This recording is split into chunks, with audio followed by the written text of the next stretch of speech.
Good morning. My dear brothers and sisters, to understand this gospel better, we have to go back to what happened before this. The disciples were sent by Jesus on a mission, and they were able to cure people who were sick. And then they returned to Jesus saying, "Lord, we were able to cure people who were sick." So they had experienced a certain degree of power.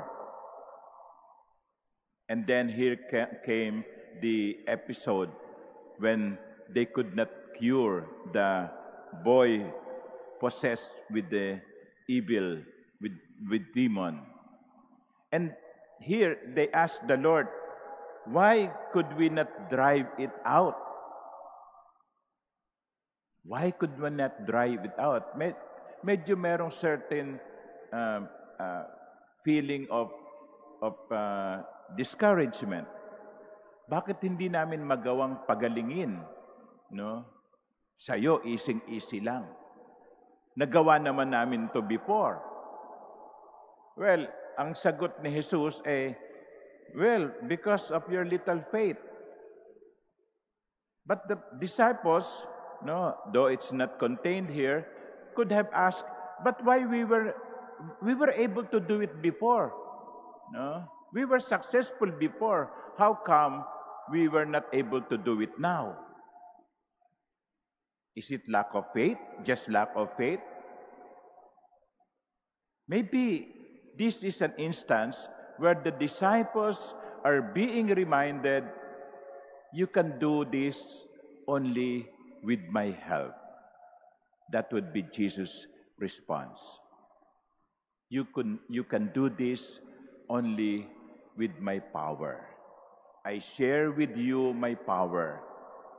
You can do it only with my power. Mga minamahal kong kapatid, napakagandang paalaala ito sa atin, no? Na hindi natin pwedeng baguhin ang sarili natin. Alam nyo, marami sa atin maybe experiencing depression, no? Merong mga mental issues.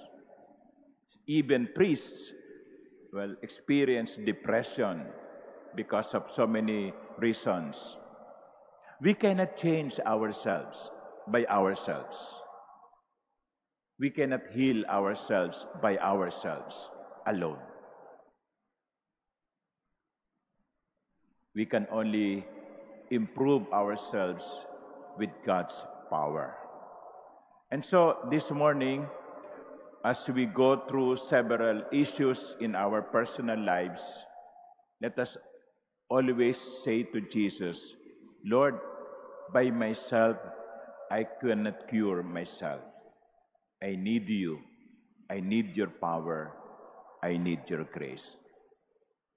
We cannot change the world simply by our own power, but only by God's.